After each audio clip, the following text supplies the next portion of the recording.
Saudari-saudariku yang dikasihi Tuhan, melihat orang menangis, mengeluarkan air mata, tak jarang kita menduga, jangan-jangan itu air mata buaya saja. Tidak heran saudariku, karena memang dewasa ini banyak sekali penipu yang menjual air mata untuk mendapat empati. Berbeda dengan air mata yang datang dari hati, terlebih hati yang berduka. Itulah yang Tuhan Yesus lihat dalam diri seorang janda dari Nain. Lukas 7 ayat 11 sampai 16.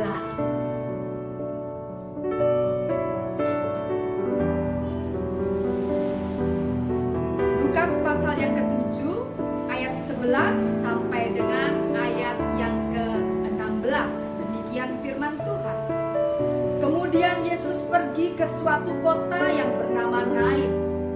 Murid-muridnya pergi bersama-sama dengan dia, dan juga orang banyak menyertainya berbondong-bondong.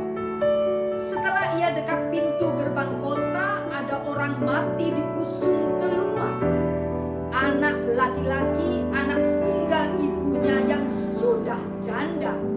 Dan banyak orang dari kota itu menyertai janda itu. Dan ketika Tuhan melihat janda itu, tergeraklah hatinya oleh belas kasihan. Lalu ia berkata kepadanya, "Jangan menangis." Sambil menghampiri usungan itu, ia menyentuhnya. Dan sedang para pengusung berhenti, ia berkata, "Hai anak muda, aku berkata kepadamu, bangkitlah." Maka bangunlah orang itu dan duduk dan mulai berkata-kata, dan Yesus menyerahkannya kepada ibunya. Semua orang itu ketakutan dan mereka memuliakan Allah sambil berkata, "Seorang nabi besar telah muncul di tengah-tengah kita, dan Allah telah melawat umat-Nya." Amin.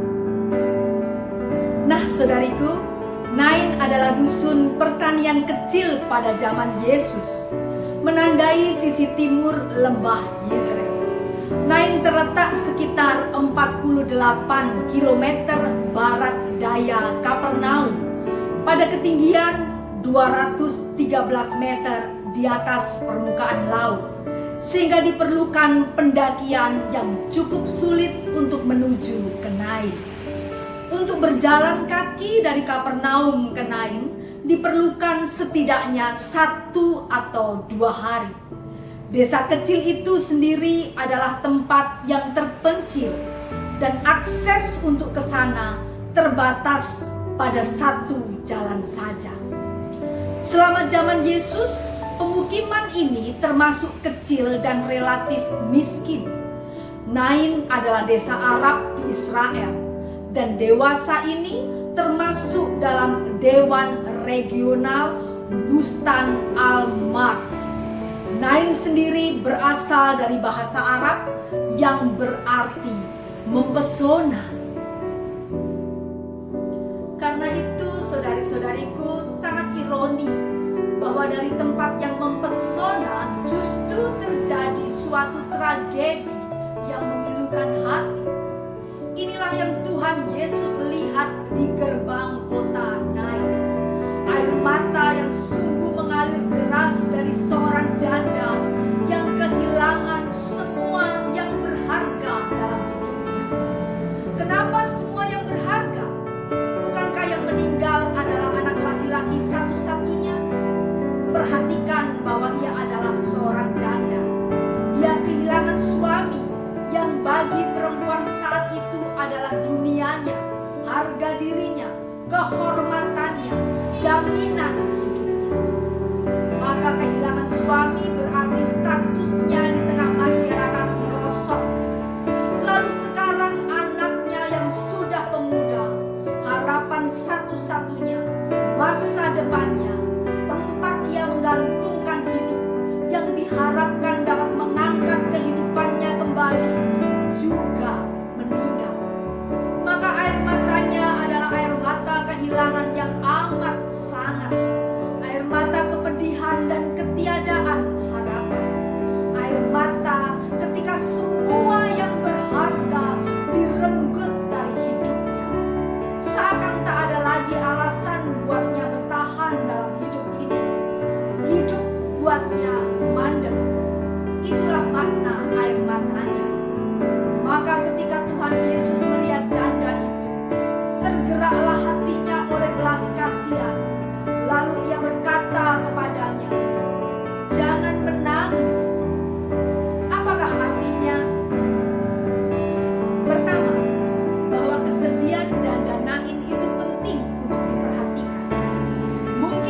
banyak orang dia bukan apa-apa.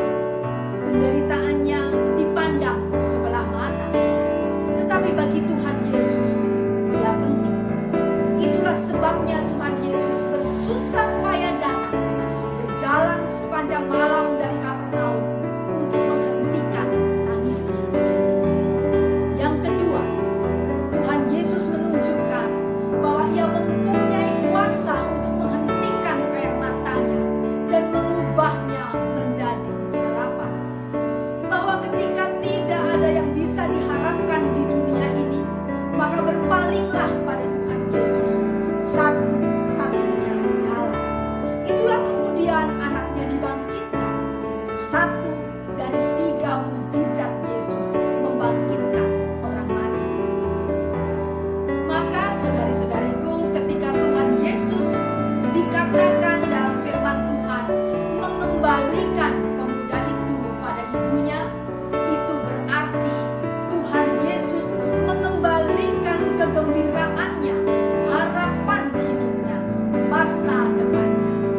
Rombongan pemakaman berbalik menjadi rombongan yang memuliakan Tuhan.